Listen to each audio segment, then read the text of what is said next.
So it'll talk about permaculture, which is a certain systems-based design for food systems, and which Hugelkultur stems from. So first I'll give a little introduction about myself.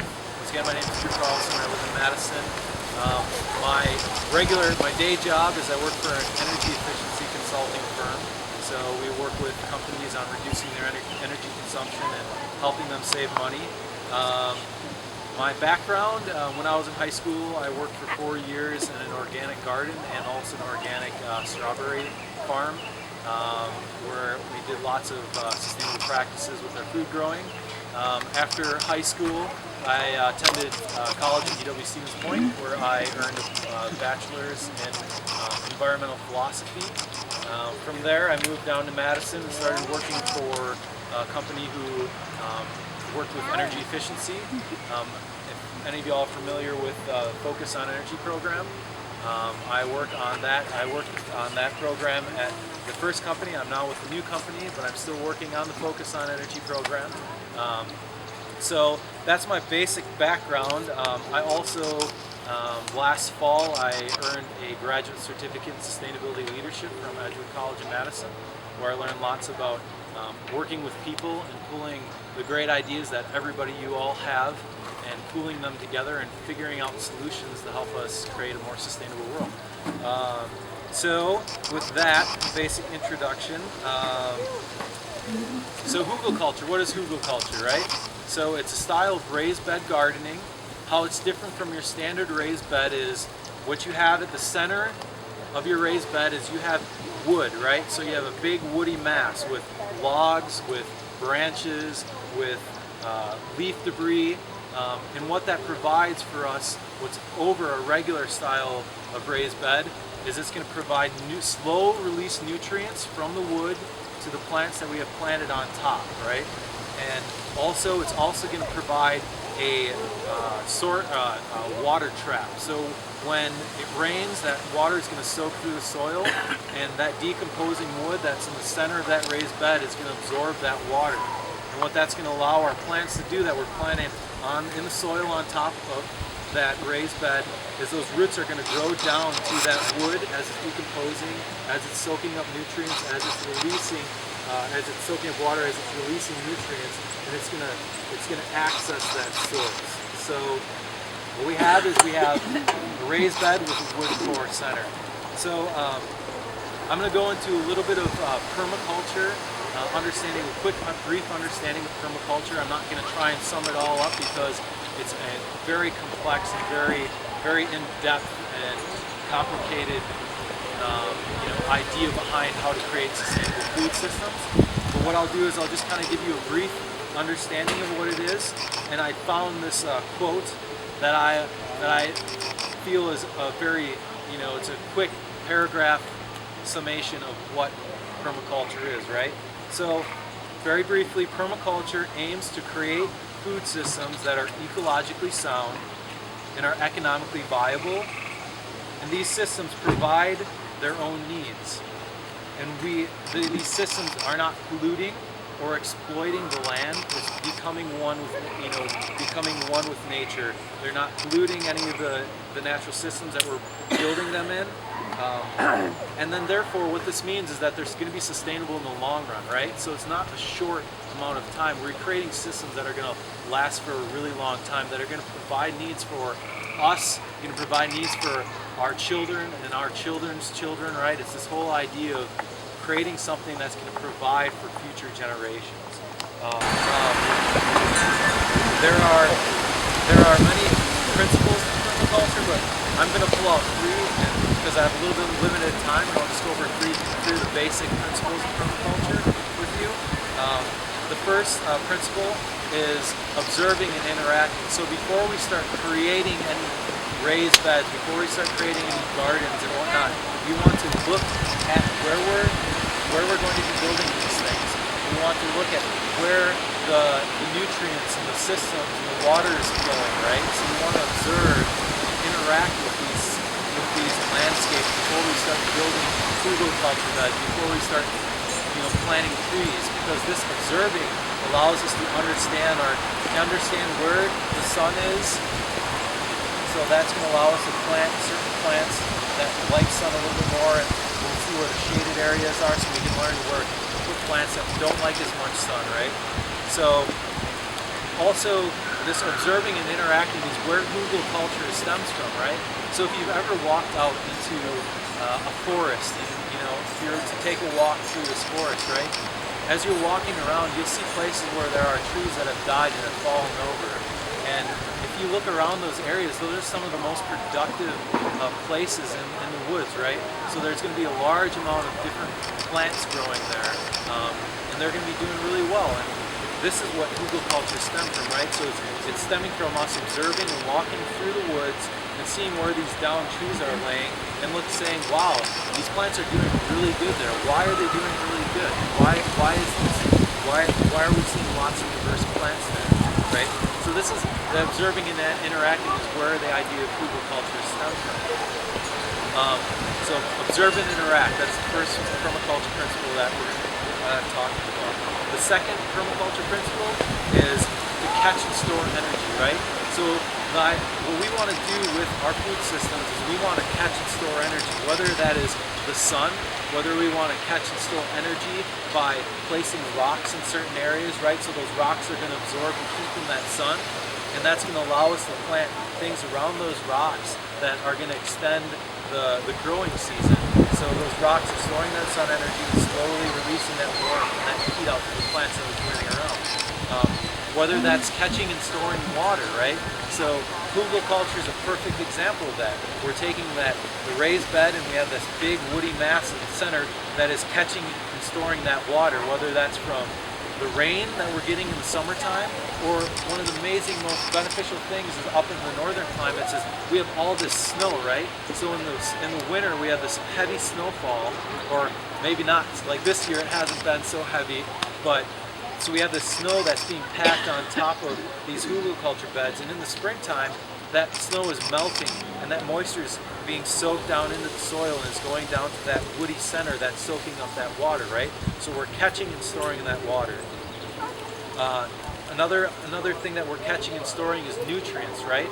So we're taking this dead woody debris, we're taking these fallen trees, and we're trapping that nutrients in that raised bed, right? So we're piling soil on top of that, and we're capturing and trapping that nutrients that is slowly going to be released as the wood decomposes and breaks down, right? So we're slowly allowing our roots to grow down to that woody center, and they're slowly absorbing that nutrients and that slow release. And that's one great thing about it. So Hugelkultur, it captures that water, it captures that nutrients, and allows us to utilize it in a very efficient way. So second permaculture principle, catch and store energy. We're looking to catch and store the energy that nature is providing us. The third principle of permaculture is we're looking to obtain a yield. So why are we growing food? Why are we creating Hugelkultur beds? Why are we growing fields of food? Ultimate goal is we're trying to obtain some sort of yield. We're trying to obtain food. We're trying to obtain beauty, right? Even Hugelkultur beds can be for purely, beauty, right? We can plant flowers in them. So we're looking to obtain a yield, whether that's food, whether that's beauty, and also things like medicinal herbs that can help heal our bodies, right? So we're obtaining a yield from these systems that we're creating, from these Hugelkultur beds that we're creating. So principle number 3, obtain yield, right? So that's our third principle. Just to go over them one more time, we have observe and interact. We want to observe before we start doing anything. We want to catch and store energy with Hugelkultur beds, with our food system. We want to catch and store energy. And 3, we want to obtain a yield, whether that is food, whether that is purely for aesthetic reasons, for beauty, for enjoying looking out at our beautiful flowers that are growing in our Hugelkultur beds, or whether that's for providing us medicine through medicinal herbs that heal our bodies. So those are 3 of the basic principles of permaculture. And just another little summary of permaculture, or the basic ethics of permaculture. What we're looking to do with permaculture we're looking to care for the earth, we're looking to care for the people, care for us all, and we're also looking to create some sort of surplus that we can share with each other, that we can share with also with the other natural living things in the system, right? So we not only want to provide benefits for ourselves, but we want to provide benefits for things like our honeybees, which are pollinating our plants. So we're looking to care for the earth, care for the people, and sharing our surplus with each other and with the other natural beings. So once again, I'm gonna go a little bit more in depth with Hugelkultur. So there's many different styles of Hugelkultur, right? So the great thing about Hugelkultur is you can do it in any shape that you want it in. It can be long rows of raised beds. It can be a big circular bed, right? It can be a half circle bed that's facing the southern end to trap that sun that we're catching. But the basic idea behind Hugelkultur is, once again, is that wood core with soil piled on top. And we can add to that idea. We can make it more productive by adding in amongst that woody core things like leaf compost, like manure, right? So what we're doing is we're looking to promote that decomposition, which is providing the nutrients to our plants that we're planting on top, and it's also providing that carbon, that wood that's going to soak up the nutrients. Another very good beneficial part of Hugelkultur is provided by what is called mycelium, right? So mycelium is basically the central nervous system to a decomposer, which provides the fruit, which we refer to as mushrooms, right? So whether it's oyster mushrooms, whether it's shiitake mushrooms, right? What we always assume is, as the fruit of mushrooms is just the fruit of the organism, right? Underneath, in that wood or in that soil, there's this vast, extensive system of which I like to refer to as their central nervous system, right? And what the benefit of that is in Hugelkultur bed is when you have this vast, expansive central nervous system that's growing throughout that woody core and growing up into the soil, is that system, it has the ability to take nutrients from certain parts of a Hugelkultur bed or certain parts of the ground and transfer it. It can actually move that nutrients and that energy through its central nervous system to different parts of the Hugelkultur bed that might be drier, so it can transfer moisture, that might be lacking in some sort of nutrients, and it can actually pull it from different parts of the bed. And how that's important is that mycelium is actually forming a symbiotic relationship, which means it's providing a relationship with our plants, that the mycelium is providing nutrients to the plants, and the plants are providing sugars, which the mycelium is feeding on, right? So it's providing this very beneficial, this system that's providing nutrients, that's providing water, we're able to transfer from different parts. So that is a very, very important part of Hugelkultur. Is we want to promote that fungus, that mycelium growth. So with that said, I think we can move forward and move on to the workshop part. What I'm going to be passing out here is I'll pass around just some basic ideas of what Hugelkultur is. Everybody can kind of take a look at them and look around and give you a little bit better visual idea before we do move ahead and start building a Hugelkultur bed. So. And I'd also like to open up any questions if there's something that I wasn't really good at explaining, or if you have some more questions. If anybody has some, more than welcome to ask. So in the Hugelkultur bed, you have this corrugated material, and then that's actually buried, it's covered up with your topsoil, your dirt, and it, say like I have a long, rectangular shape bed, it would go the length of that bed? Yes. Okay, and then how deep is the coarse material actually buried? Right. So there's multiple ways that you can do it. It really depends upon how much wood that you're using, right? So the more wood that we're using, we're going to want a little bit more soil on top of that, because what's going to happen over time is as that wood's breaking down, that soil is actually going to start sinking, right? So as it's breaking down, it's going to settle some, right?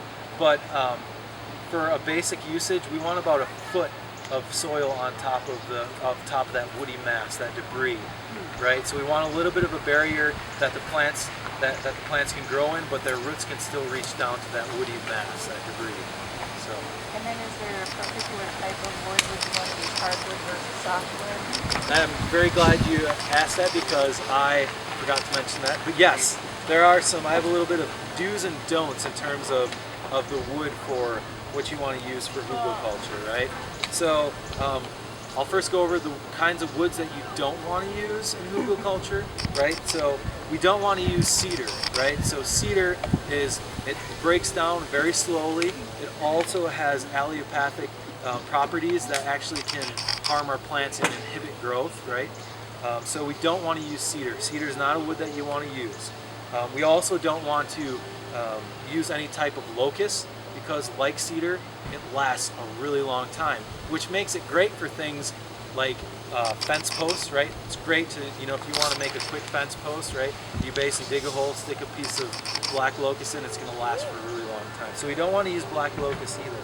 We don't want to use any type of black cherry, because they're very susceptible to certain diseases that can transfer to the soil. We also don't want to use black walnut, because what black walnut contains is it contains a chemical called juglans, and that actually can inhibit lots of different types of plants that we're planting. Like tomatoes is not good to, you don't not want to plant tomatoes near a black walnut tree. They're not going to do well. So we want to stay away from cedar, locust, black cherry, and black walnut. Right? So those are the main ones that we do not want to use in our hugelkultur beds. Right? So the kind of wood that we do want to use that is going to be very good for a hugelkultur bed is any type of alder. Alder is going to be really great for that. Any type of, if you have an apple, it might be a little bit harder to come by apple wood, but that's good. Cottonwood, any type of cottonwood. Cottonwood's good if you want a fast breakdown, fast release of nutrients. Poplar, any type of poplar, that's good wood to use. Willow, also a great one that's going to decompose quickly. And birch. Birch is a really good one. You can also use maple and oak. Those are all right as well. And actually I'm looking at another piece of my notes. And within your hugelkultur beds, in terms of what you want to plant in it, it's really good to plant a variety of plants with different depths of roots, right? So you want to intermix plants that have short roots, shallow roots, with medium and with deep roots. And what that does is, a lot of the times, those bigger roots, they're pulling that nutrients up, they're pulling that moisture up, and they're shedding it in the soil, and they're actually perspirating it, right? They're perspirating that out amongst the other plants that you have. So you want multi depth of rooted plants. So any of the pines are fine. Yeah, pines are all right. They're okay. They're not the best. They're not the most ideal, but they will work. Your bed after, it's gonna take a little bit longer to be more productive, right? So it's not gonna be as productive as like a cottonwood. So you're gonna want to wait a little bit longer. And basically, in going on that too, is one issue with hugelkultur beds is because you're burying that large amount of carbon, right? And what's going to happen is that carbon, that woody mass, is actually going to pull nitrogen out of the soil too. So right away, in your first initial years, your bed's not going to be as productive as it is going to be in like 2 or 3 years, because it's going to take a little bit longer for that wood to break down, and it's going to suck up that nitrogen to add to that decomposition. But what that's good is, because it's sucking up that nitrogen, right, and it's holding that nitrogen, and once it starts decomposing after so many years, it's going to release that nitrogen into the soil, right? So initially it's going to suck nitrogen, but in the long run it's going to be great for releasing nitrogen into the soil. So, yeah, any other questions? Yep, that's what we're gonna do. We're gonna build one over there. So the style that we're doing is we're digging down a little bit, and we're gonna be putting some wood because we don't want it as high, right? So you can dig down. Like you can dig down. If you want a flat, you can even do this with like a flat bed. You can dig down and you can bury a bunch of wood in the ground and then plant and put soil and plant on top of that. So. Yeah. So as I was referring to before, how because we have a large amounts of wood and it's sucking that nitrogen out of the soil, a good thing to plant, in the first years is nitrogen fixing plants. Like legumes are great, right? Because legumes don't like a high nitrogen source. They like soil that doesn't have a whole lot of nitrogen. So what's going to happen is those things like legumes, like clover is a really good one, is it's going to actually pull nitrogen and put it into the soil. So things like legumes are going to be great for the first couple of years. Potatoes will also do really well the first couple of years. But that being said, is I've created them and I've planted things in them the first year and I've had success with it. It's just over time it's going to get better. How decomposed should your wood be to start with? Should it be, a tree that's fallen because it's already rotted, or does it matter? It can be any point in decomposition, right? So if you want more initial nutrients right away, you can pull out rotted logs. You can plant that rotted log, right? So it's also gonna not be pulling as much nitrogen because it's been breaking down, right? So if you want a quick release, you want quick activity in your hugelkultur bed, you can plant that you can put in the center that decomposed woody debris, right? But that being said, is you can also use freshly cut timber as well. It's going to take a little bit longer for it to be as productive, but it's going to last longer, So there depends on how fast you want that nutrients into your soil, right?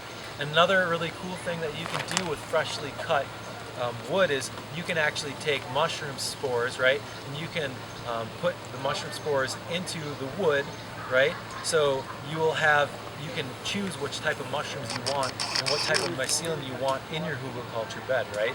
So you can inject it in there, which the normal way is you bore out holes, and then they have plugs, right? They have little plugs that you put into the wood, and then you can bury that. In some areas you can have one like sticking up out of the ground a little bit, right? So then you can be harvesting some of those mushrooms. So you can take advantage of that mycelium and put the mycelium that you want into those hugelkultur beds. So.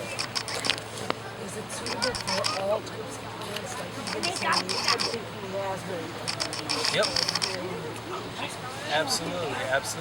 It's definitely useful in all types of applications. I've used it with fruit trees. I've used it with squash. I've used it with beans. I've used it with potatoes, tomatoes, all kinds of herbs, and I haven't had an instance where they, for some reason, the plants really didn't do well. So it's very applicable to lots of different styles of lots of different plants that you want to use. So I'm not I'm not a huge expert on it. Like I'm always learning. I'm always humble because you don't always know everything. But from my experiences so far, I've had success with whatever I've planted in it. So.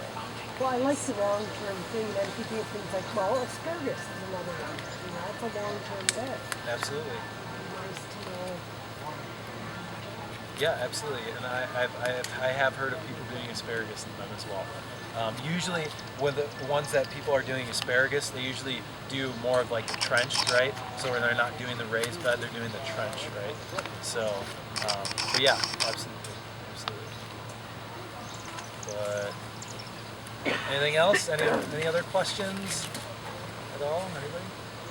All right. Well, so I'm gonna start moving over and start building a bed. If you want some hands-on activity, or you just want to watch us do it and you just want to observe, that's you're more than welcome to as well. But I always like to. I learn well from actually doing. So we're going to be creating a bed over here. So if you want, you can come on and lend a hand, haul some wood, and join us and have fun. So thank you all for listening to me, and hopefully I've informed you. And you can go out and experiment, and it's always all right to do it, even if your failure is an okay thing, because you always learn how to do it better if you haven't been successful. But it's not too hard to get this successful. It's a pile of wood with some compost and soil on top of it. So, but thank you very much for coming today, and if you want to lend a hand, you're more than welcome to. So, yeah, thank Mr. Carlson, give us a quick little run over of what's going on here. All right, so we're building a hugelkultur bed. So we've dug our hole, right? We've dug our hole, and now we're putting the largest pieces of wood down first. This is going to create the base for our hugelkultur bed. Great. So we need a couple more big pieces over here. Then we're going to start piling the smaller pieces on top of that, some branches, and then filling in the gaps with some leaves. After we get done filling in the gaps with leaves, we're going to put a little compost on top of that, and then we're going to throw our soil on top of the compost. So excellent. We are in the beginning stages. Check back in a little while for when we're more complete. So. Excellent. Thank you, sir. You're welcome. Doing now? So now we're filling in some gaps with some leaves, right? So you got our big woody base made. Now we're just going to kind of try and fill in a little bit of the gaps in between the logs. Then after this, then we're going to be putting on the smaller pieces of wood. And then it's going to go our sod and then compost and then our soil that we're going to be planting into. Fabulous. Now. Okay, so what has happened is we've laid down our big woody base. We've laid down some leaves to fill in the gaps. We put in some smaller wood on top of that. And what we're doing is we're reusing the resources that we've dug up in this area, right? So now we're taking the sod that we dug up and we're flipping it upside down on top of the small woody debris, because this will also break down, right? So we don't want to get too many resources from other areas. We want to use things that are in the area, so it's being very efficient. So after this, what we're going to be doing is we're going to be laying down a layer of compost, and then we're going to be putting our soil that we're going to be planting into on top of that. So we'll check back in a little while once we're at that stage. Go. All right, so we are almost done. Our next step is we need to plant some fast-growing, preferably nitrogen-fixing plants on top of this to make sure that it doesn't erode if it rains. So what we've done is we started off with big pieces of wood. We piled in some leaves in there, put on smaller pieces of wood, piled some more leaves, tossed on some compost over that, and then what we did is we took the soil that we dug out of the pit and now we put it back on top. So our next step is going to be to seed this, and hopefully, in about 2 months we're going to have a nice green covered mound here, and in the meantime they'll be able to plant different herbs or flowers or veggies, whatever they choose, in this nice big Hugel bed. All right, so what we've done is we watered it down a lot. We starting to soak that soil down. We've also just broadcasted some buckwheat seeds on here to prevent soil erosion. So we had the mother of the garden come May. She came out and she put her loving, caring hands on those buckwheat seeds and she broadcast them out onto this mound. So seeds are set. Next step is we're going to take some white cloth, some of that cloth that you use to keep moths off of your broccoli and cabbage, and we're going to lay that down on top of this just as a little extra insurance to make sure there's no soil erosion. So once that buckwheat takes hold and that starts growing, we can take this off, but for the time being, just to prevent some erosion, we're going to put some of this white cloth down. So we'll check back in a little while.